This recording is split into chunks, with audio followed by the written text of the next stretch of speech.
কল্যাণী বিশ্ববিদ্যালয় লোক সংস্কৃতি বিভাগ ও ইন্ডিয়া জার্নালিস্ট অ্যাসোসিয়েশনের যৌথ উদ্যোগে সাংবাদিকতা ও সমাজ মাধ্যম বিষয়ে দুদিনের কর্মশালার শুভ সূচনা হয়। উদ্বোধক হিসাবে উপস্থিত ছিলেন শ্রী উজ্জ্বল বিশ্বাস, ভারপ্রাপ্ত মন্ত্রী, বিজ্ঞান প্রযুক্তি এবং জৈব প্রযুক্তি বিভাগ, পশ্চিমবঙ্গ সরকার।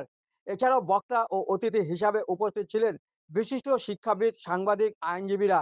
বিশ্ববিদ্যালয়ের ভারপ্রাপ্ত উপাচার্য উপস্থিত না থাকতে পারলেও শুভেচ্ছা বার্তা জানিয়েছে মুঠো ফোনে। এই অনুষ্ঠানে বিশেষ উপস্থিত ছিলেন অধ্যাপক সুজয় কুমার মণ্ডল, লোক সংস্কৃতি বিভাগ যুগ্ম অধিকর্তা, সংস্কৃতি বিদ্যাচর্চা কেন্দ্র, কল্যাণী বিশ্ববিদ্যালয়; ডক্টর দেবলীনা দেবনাথ, লোক সংস্কৃতি বিভাগ যুগ্ম অধিকর্তা, সংস্কৃতি বিদ্যাচর্চা কেন্দ্র, কল্যাণী বিশ্ববিদ্যালয়; শ্রী সুখেন্দু আচার্য, সম্পাদক, ইন্ডিয়া জার্নালিস্ট অ্যাসোসিয়েশন। বিশেষ আলোচনা হয় সোশ্যাল মিডিয়া ফেক নিউজ সচেতনতা সম্পর্কে। এছাড়াও মন্ত্রী উজ্জ্বল বিশ্বাস তার কর্মকাণ্ড তুলে ধরেছেন তার বক্তব্যে।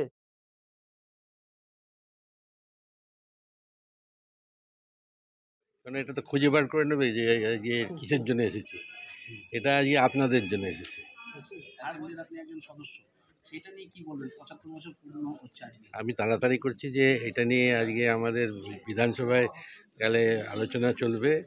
সংবিধান দিবস তো স্বাভাবিক কারণে এই বিষয়টা তার জন্যে হুটোপাটা করছি, কারণ ওইটা আজকে আগে আমার ইয়েতে বিধানসভাতে হবে। সুতরাং এটা তো নিশ্চিতভাবে সংবিধান দিবসে সংবিধান সম্পর্কিত আলোচনার মধ্যে তো সকলেই যুক্ত থাকতে চাই। এবং আমাদের দেশের সংবিধানটা বড্ড অবস্থাপন্ন হচ্ছিল, সেটা এখন বড় দুরবস্থাপূর্ণ হয়ে গিয়েছে।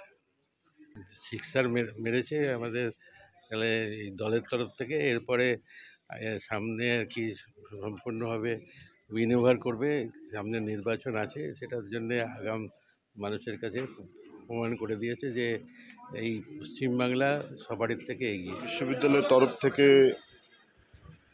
সাংবাদিকতা বিষয়ে বিভোগ কোর্স চলে এবং তার সাথে সেন্টার ফর কালচার স্টাডিজ আছে এবং ইন্ডিয়ান জার্নালিস্ট অ্যাসোসিয়েশন এর যৌথ উদ্যোগে এই সাংবাদিকতা ও সমাজ মাধ্যমে এই বিষয়ে আমরা কর্মশালার আয়োজন করেছি এবং বক্তব্যের পরিপ্রেক্ষিতে যারা অংশগ্রহণকারী তারা একটা নতুন দিক এবং এই বিষয়ের দুটির মধ্যে যে সম্পর্ক এবং সেই সম্পর্কের ফলে আমরা কি ভূমিকা গ্রহণ করতে পারি একজন নাগরিক হিসাবে, একজন সাংবাদিক হিসাবে, একজন গবেষক হিসাবে, একজন পড়ুয়া হিসাবে, সেইটাই আমরা কতটা করা সম্ভব সেটাই আমরা দুদিনের মাধ্যমে একটা প্রচেষ্টা